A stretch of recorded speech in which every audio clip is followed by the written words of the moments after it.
Three Worlds Collide. Written by Eliezer Yudkowsky. Read by Eneasz Brodsky. Dramatis Personae. Ship's Confessor by Drake Walker. Lord Pilot by Eric Starling. Master of Fandom by Tom Dickinson. Engineer, J. Diani. Lady Sensory by Autumn Rachel Dryden. The Xenopsychologist by Brooke Davis. Lord Akon by Eneasz Brodsky. Lord Programmer by Dwayne Bradle. Chapter 5. Three Worlds Decide. Akon strode into the main conference room, and though he walked like a physically exhausted man, at least his face was determined. Behind him, the shadowy confessor followed. The command conference looked up at him and exchanged glances. You look better, The ship's master of fandom ventured. Akon put a hand on the back of his seat and paused. Someone was absent. The ship's engineer? The Lord Programmer frowned. He said he had an experiment to run, my lord. He refused to clarify further, but I suppose it must have had something to do with the Baby Eater's data. You're joking. Our ship's engineer is off Nobel hunting? Now? With the fate of the human species at stake? The Lord Programmer shrugged. He seemed to think it was important, my lord. Akon sighed. He pulled his chair back and half slid, half fell into it. I don't suppose that the ship's markets have settled down. The Lord Pilot grinned sardonically. Read it for yourself. Akon twitched, calling up a screen. Ah, I see. The ship's interpreter of the market's will reports, and I quote, "Every single one of the underlying assets in my market is going up and down like a fucking yo-yo, while the ship's hedgers try to adjust to a black swan that's going to wipe out 98% of their planet-side risk capital. Even the spot prices on this ship are going crazy. Either we've got bubble traders coming out of the woodwork, or someone seriously believes that sex is overvalued relative to orange juice. One derivatives trader says she's working on a contract that will have a clearly defined value in the event that aliens wipe out the entire human species, but she says it's going to take a few hours, and I say she's on crack. Indeed, I believe an actual majority of the people still trying to trade in this environment are higher than the heliopause. Bid-ask spreads are so wide you could kick a fucking football stadium through them. Nothing is clearing, and I have unisolated conditional dependencies coming out of my ass. I have no fucking clue what the market believes. Someone get me a drink." Unquote. Akon looked at the Master of Fandom. Any suggestions get reddited up from the rest of the crew? The Master cleared his throat. My lord. We took the liberty of filtering out everything that was physically impossible, based on pure wishful thinking, or displayed a clear misunderstanding of naturalistic meta-ethics. I can show you the raw list if you'd like. And what's left? Oh, never mind. I get it. Well, not quite. To summarize the best ideas, He gestured a small hollow into existence. ask the Super Happies if their biotechnology is capable of in vivo cognitive alterations of baby eater children to ensure that they don't grow up wanting to eat their own children. Sterilize the current adults. If baby eater adults cannot be sterilized and will not surrender, imprison them. If that's too expensive, kill most of them, but leave enough in prison to preserve their culture for the children. Offer the Super Happies an alliance to invade the baby eaters in which we provide the capital and labor and they provide the technology. Not too bad. But it doesn't seem to address the question of what the Super Happies are supposed to do with us. The analogous treatment... Yes, my lord. That was extensively pointed out in the comments, my lord. And the other problem is that the Super Happies don't really need our labor or our capital. The Master looked in the direction of the Lord Programmer, the Xenopsychologist, and the Lady Sensory. The Lord Programmer said, My lord, I believe the Super Happies think much faster than we do. If their cognitive systems are really based on something more like DNA than like neurons, that shouldn't be surprising. In fact, it's surprising that the speed-up is as little as... The Lord Programmer stopped and swallowed. My lord, the Super Happies responded to most of our transmissions extremely quickly. There was, however, a finite delay. and that delay was roughly proportional to the length of the response plus an additive constant. Going by the proportion, my lord, I believe they think between 15 and 30 times as fast as we do, to the extent such a comparison can be made. If I try to use Moore's law type reasoning on some of the observable technological parameters in their ship, Alderson flux, power density, that sort of thing, then I get a reasonably convergent estimate that the aliens are 200 years ahead of us in human equivalent subjective time, which means it would be 1200 equivalent years since their scientific revolution. If their history went as slowly as ours. It probably didn't. The xenopsychologist took a breath. My lord, my suspicion is that the aliens are literally able to run their entire ship using only 3 Kiritsugu as sole crew. My lord, this may represent not only the superior programming ability that translated their communications to us, but also the highly probable case that super happies can trade knowledge and skills among themselves by having sex. Every individual of their species might contain the memory of their Einsteins and Newtons and 1,000 other areas of expertise, no more conserved than DNA is conserved among humans. My lord, I suspect their version of Galileo was something like 30 objective years ago, as the stars count time, and that they've been in space for maybe 20 years. The Lady Sensory said, Their ship has a plane of symmetry, and it's been getting wider on the axis through that plane as it sucks up nova dust and energy. It's growing on a smooth exponential at 2% per hour, which means it can split every 35 hours in this environment. I have no idea how fast the super happies can reproduce themselves, how many children they have per generation, or how fast their children sexually mature. But all things considered, I don't think we can count on their kids taking 20 years to get through high school. There was silence.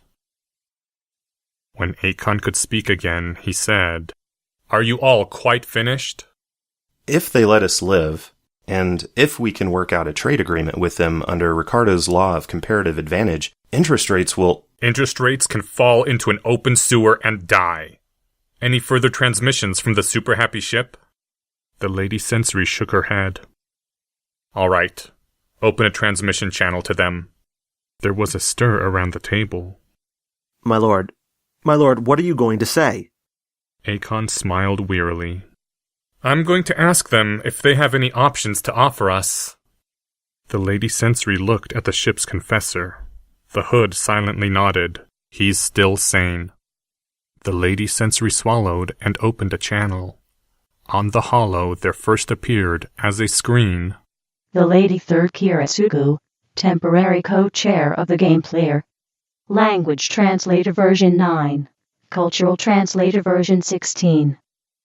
The Lady Third in this translation was slightly less pale and looked a bit more concerned and sympathetic. She took in Akon's appearance at a glance, and her eyes widened in alarm. My lord, you're hurting. Just tired, milady. Our ship's decision-making usually relies on markets, and our markets are behaving erratically. I'm sorry to inflict that on you as shared pain, and I'll try to get this over with quickly. Anyway... Out of the corner of his eye, Akon saw the ship's engineer re-enter the room. The engineer looked as if he had something to say, but froze when he saw the hollow. There was no time for that now. Anyway, we've worked out that the key decisions depend heavily on your level of technology. What do you think you can actually do with us, or the baby eaters? The Lady Third sighed. I really should get your independent component before giving you ours. You should at least think of it first. But I suppose we're out of luck on that. How about if I just tell you what we're currently planning? Akon nodded. That would be much appreciated, milady. Some of the muscles that had been tense started to relax. Cultural Translator version 16 was a lot easier on his brain. Distantly, he wondered if some transformed avatar of himself was making skillful love to the Lady Third. All right. We consider that the obvious starting point upon which to build further negotiations is to combine and compromise the utility functions of the 3 species until we mutually satisfy, providing compensation for all changes demanded. The baby eaters must compromise their values to eat their children at a stage where they are not sentient. We might accomplish this most effectively by changing the life cycle of the children themselves. We can even give the unsentient children an instinct to flee and scream and generate simple spoken objections, but prevent their brain from developing self-awareness until after the hunt. Akon straightened. That actually sounded quite compassionate, sort of. Our own two species, which desire this change of the baby eaters, will compensate them by adopting baby eater values, making our own civilization of greater utility in their sight. We will both change to spawn additional infants and eat most of them at almost the last stage before they become sentient. The conference room was frozen. No one moved. Even their faces didn't change expression. Akon's mind suddenly flashed back to those writhing, interpenetrating, visually painful blobs he had seen before. A cultural translator could change the image, but not the reality. It is nonetheless probable that the baby eaters will not accept this change as it stands. It will be necessary to impose these changes by force. As for you, humankind, we hope you will be more reasonable. But both your species and the baby eaters must relinquish bodily pain, embarrassment, and romantic troubles. In exchange, we will change our own values in the direction of yours. We are willing to change to desire pleasure obtained in more complex ways, so long as the total amount of our pleasure does not significantly decrease. We will learn to create art you find pleasing. We will acquire a sense of humor, though we will not lie. From the perspective of humankind and the baby eaters, our civilization will obtain much utility in your sight, which it did not previously possess. This is the compensation we offer you. We furthermore request that you accept from us the gift of untranslatable too, which we believe will enhance on its own terms the value that you name love. This will also enable our kind to have sex using mechanical aids, which we greatly desire. At the end of this procedure, all three species will satisfy each other's values and possess great common ground, upon which we may create a civilization together. Akon slowly nodded. It was all quite unbelievably civilized. It might even be the categorically best general procedure when worlds collided. The Lady Third brightened. A nod. Is that assent, humankind? It's acknowledgement. We'll have to think about this. I understand. Please think as swiftly as you can. Baby eater children are dying in horrible agony as you think. I understand, Akon said in return and gestured to cut the transmission. The holo blinked out. There was a long, terrible silence. No. The Lord Pilot said it. Cold, flat, absolute. There was another silence. My lord? The xenopsychologist said, very softly, as though afraid the messenger would be torn apart and dismembered. I do not think they were offering us that option. Actually, the Super Happies offered us more than we were going to offer the baby eaters. We weren't exactly thinking about how to compensate them. It was strange, Akon noticed. His voice was very calm, maybe even deadly calm. The Super Happies really are a very fair-minded people. You get the impression they would have proposed the exact same solution whether or not they happened to hold the upper hand.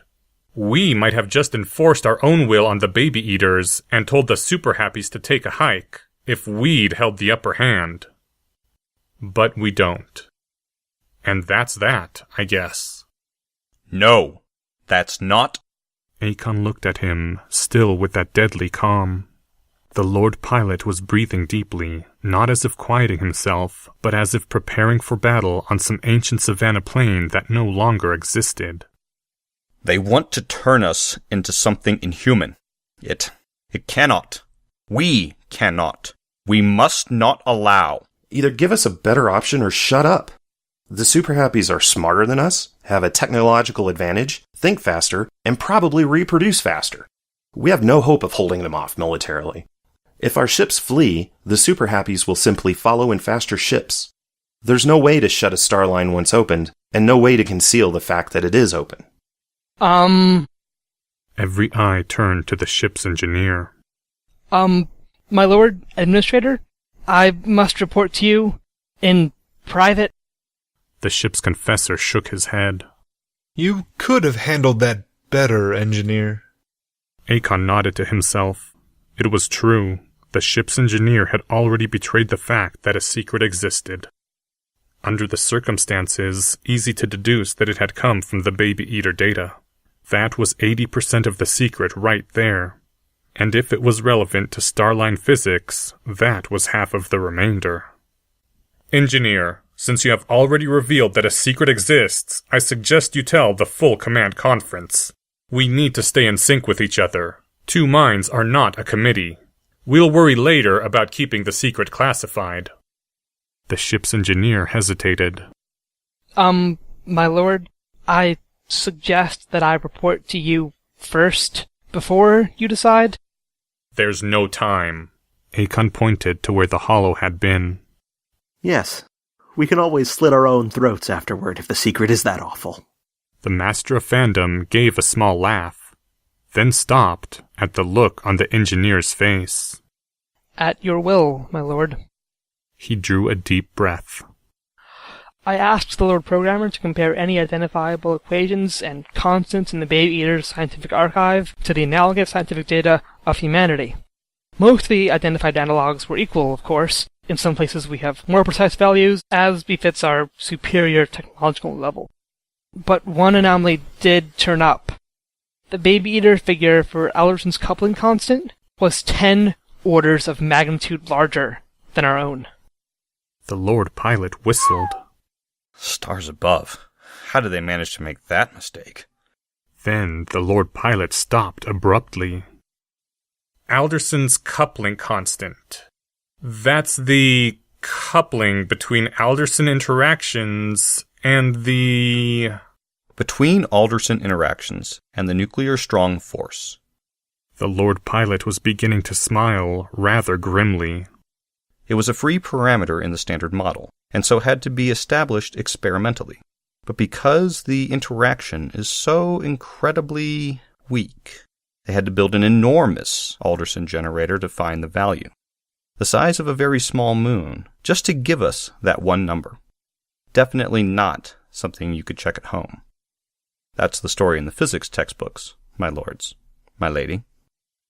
The Master of Fandom frowned. You're saying the physicists faked the result in order to fund a huge project? He looked puzzled. No, not for the love of power. Engineer, the Baby Eater value should be testable using our own ship's Alderson drive, if the coupling constant is that strong. This you have done? The ship's engineer nodded. The Baby Eater value is correct, my lord. The ship's engineer was pale. The Lord Pilot was clenching his jaw into a sardonic grin. Please explain. Is the universe going to end in another billion years or something? Because if so, the issue can wait. My lord, suppose the laws of physics in our universe had been such that the ancient Greeks could invent the equivalent of nuclear weapons from materials just lying around. Imagine the laws of physics had permitted a way to destroy whole countries with no more difficulty than mixing gunpowder. History would have looked quite different, would it not? Akon nodded, puzzled. Well, yes. It would have been shorter. Aren't we lucky that physics didn't happen to turn out that way, my lord? That in our own time, the laws of physics don't permit cheap, irresistible superweapons? Akon furrowed his brow. But my lord, do we really know what we think we know? What different evidence would we see if things were otherwise? After all, if you happen to be a physicist, and you happen to notice an easy way to wreak enormous destruction using off-the-shelf hardware, would you run out and tell you? No. A sinking feeling was dawning in the pit of his stomach. You would try to conceal the discovery and create a cover story that discouraged anyone else from looking there. The Lord Pilot emitted a bark that was half laughter and half something much darker. It was perfect. I'm a Lord Pilot, and I never suspected until now. So, what is it, actually? Well, basically, to skip over the technical details. The ship's engineer drew a breath. Any ship with a medium-sized ultron drive can make a star go supernova. Silence. Which might seem like bad news in general, but from our perspective, right here, right now, it's just what we need. A mere nova wouldn't do it, but blowing up the whole star? He gave that bitter bark of laughter again. No star, no star lines. We can make the main star of this system go supernova.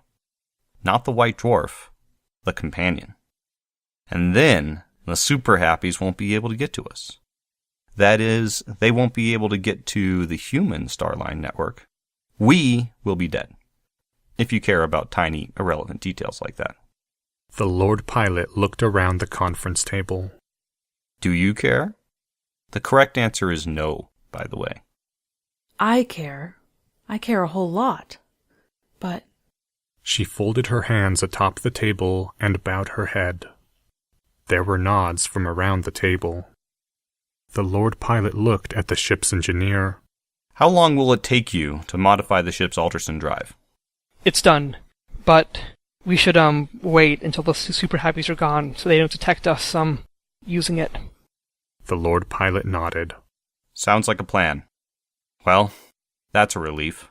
And here I thought the whole human race was doomed instead of just us. He looked inquiringly at Akon. My lord? Akon rested his head in his hands, suddenly feeling more weary than he had ever felt in his life. From across the table, the confessor watched him, or so it seemed. The hood was turned in his direction, at any rate.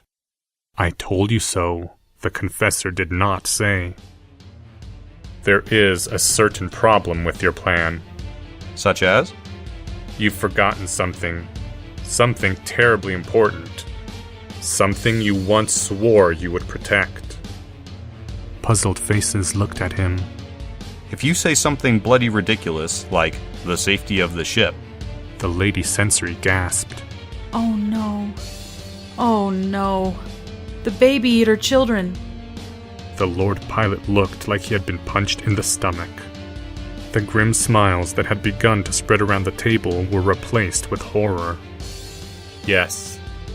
Akon looked away from the conference table. He didn't want to see the reactions. The super happies wouldn't be able to get to us, and they couldn't get to the baby eaters either. Neither could we.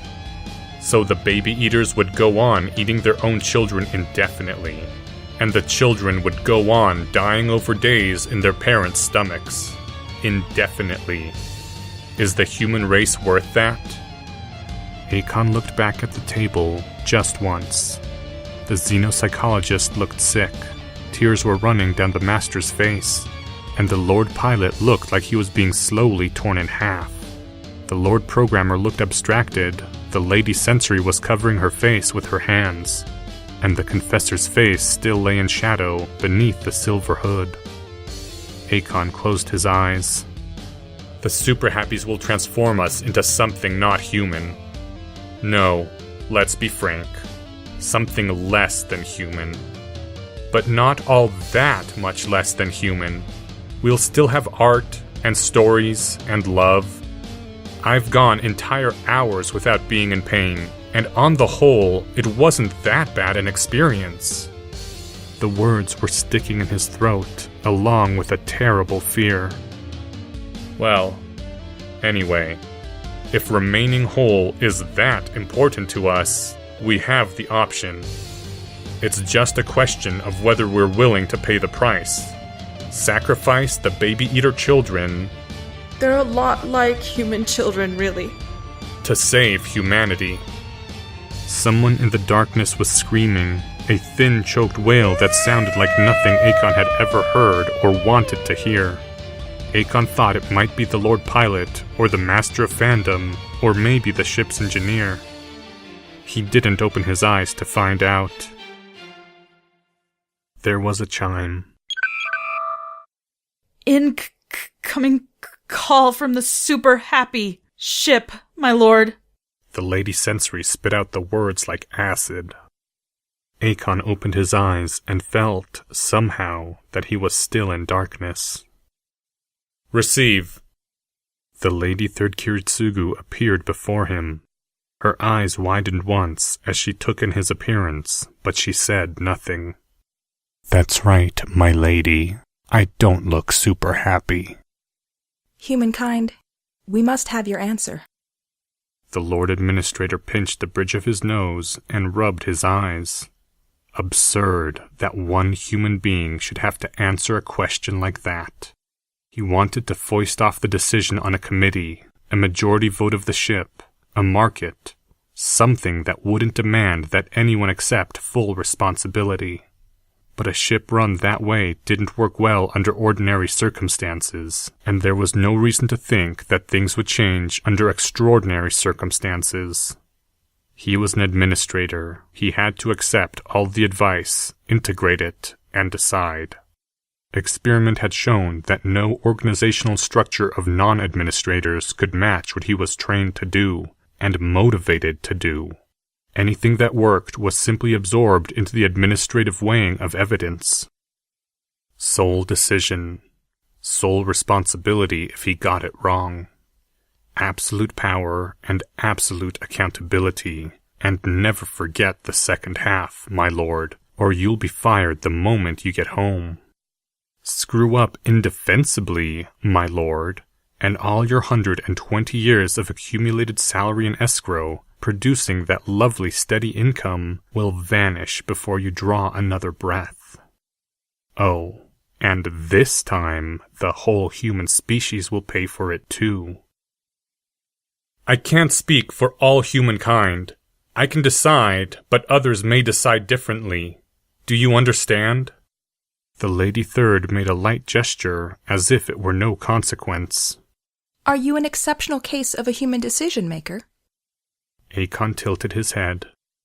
Not particularly.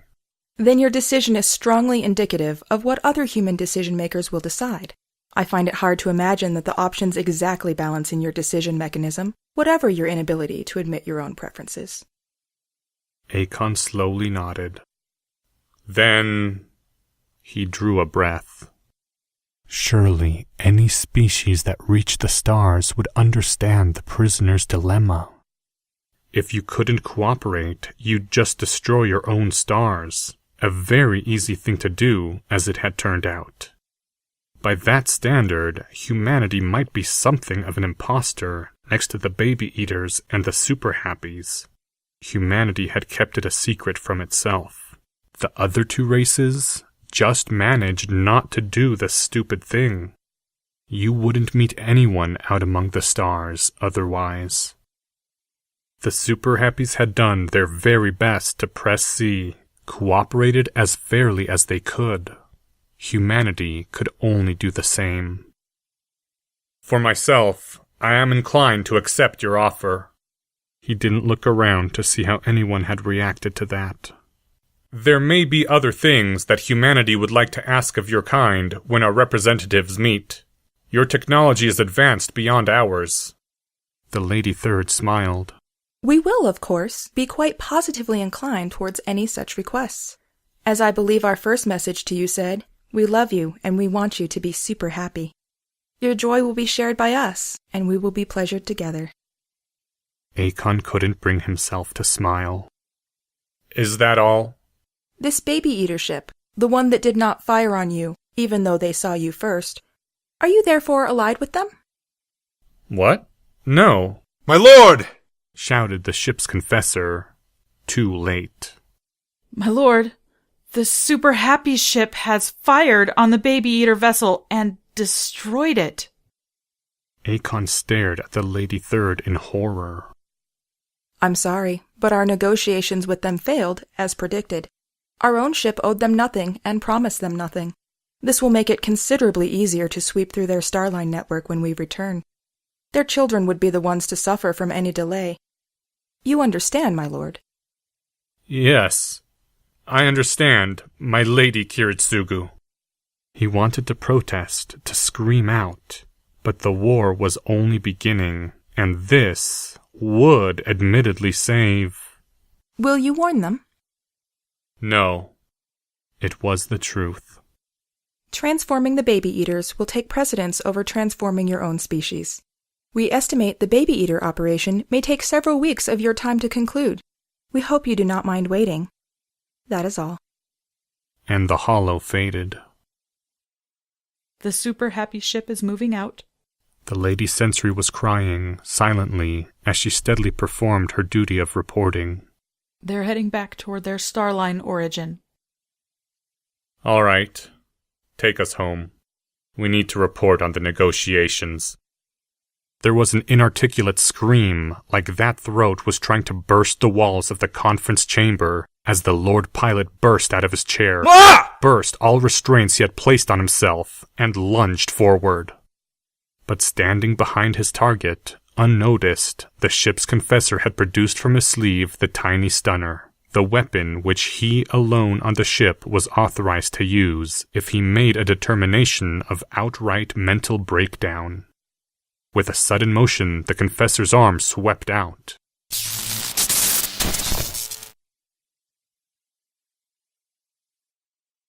End Chapter 5. Thank you to the following people. Lady Third Kiritsugu, by the Archive. This chapter's original text, production notes, and attribution links, along with archives and much more, can be found at hpmorpodcast.com. Background music provided by freestockmusic.com.